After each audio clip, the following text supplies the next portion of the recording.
My name is Jennifer Chong, and I am the wife of Dr. Chong. In answer to the question, who is Dr. Chong, we have invited Mrs. Margaret Marsan, who is one of our senior students of NSP, to interview him. Yeah, hello, Dr. Chong.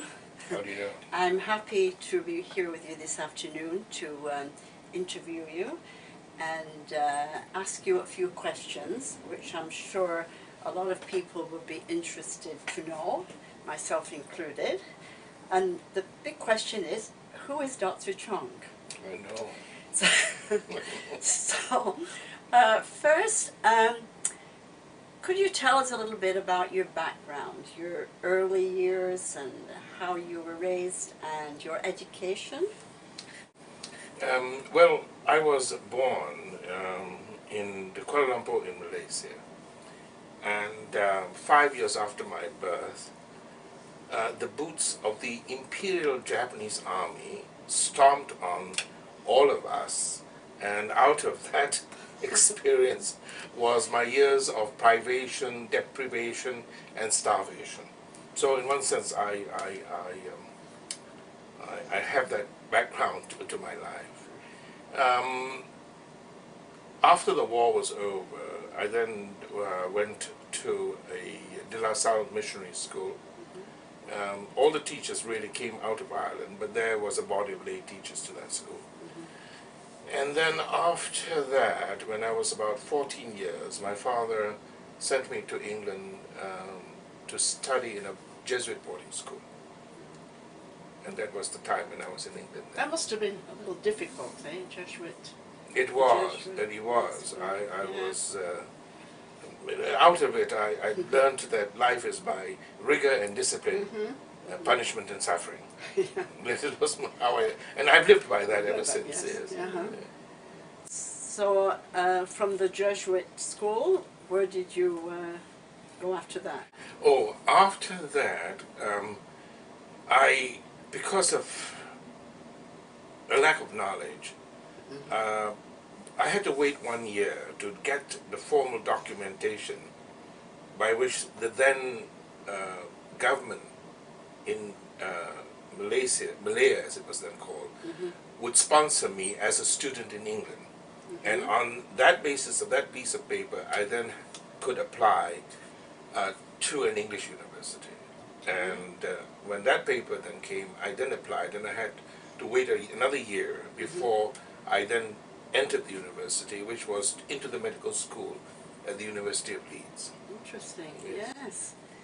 And then you became medical doctor? I did, Yes. And did you enjoy your work as a medical doctor? Well, part of it, I did. In fact, I did. When I say part of it was that period of uncertainty as to exactly what I wanted to do. Because initially, it was for surgery, but then because I was doing locums, then I had the experience of general medical practice, and I became totally enamored and enchanted with family practice. And in point of fact, I then went in that direction. I joined a medical practice in England with 3 senior doctors until we decided to come to Canada. And then my wife and I and our elder daughter then came here, and I was in family practice in a place called Milverton, just north of Stratford, Ontario. So you are married, you're married? Yes, and yes. you had how many? At that time, my first daughter. Yeah, yes. now you have 2 daughters. Yes.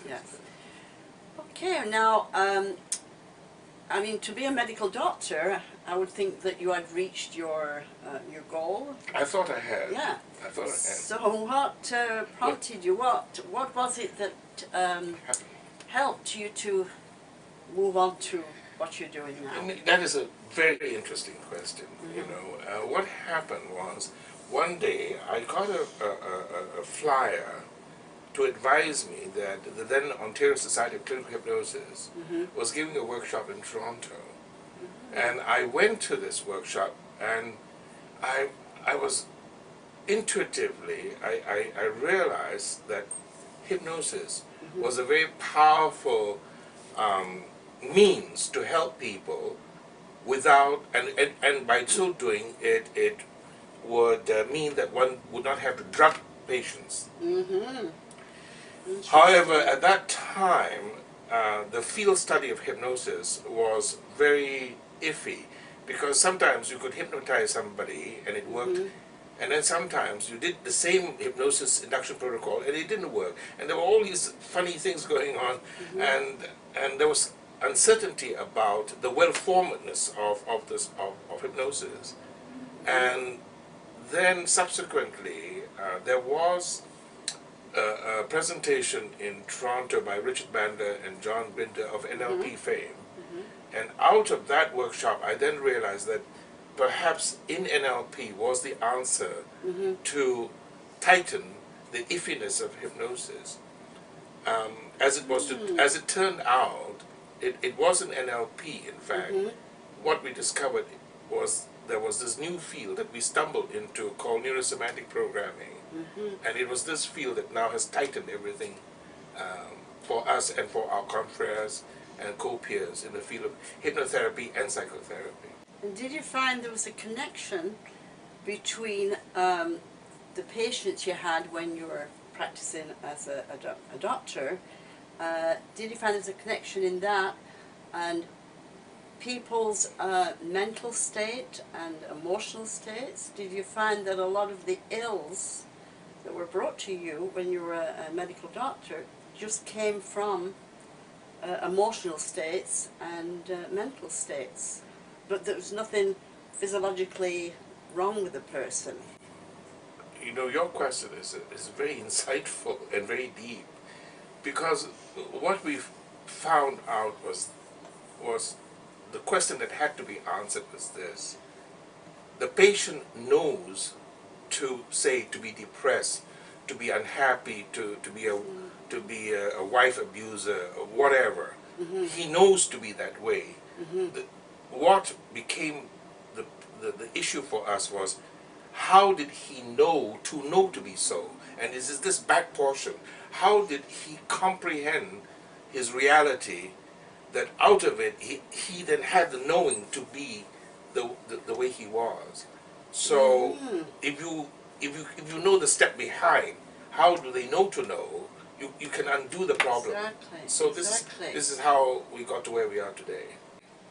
But also, did you find that people that came to you with headaches, or people that had anorexia, or people that had some physical problem, but after examination you found that there was nothing really, it wasn't physical, it was coming from... Yeah, indeed. In point of fact, there is a documented case that has been published, and it's out there in the world, in which we have written about, in which we have been able to reverse a cancer in a patient.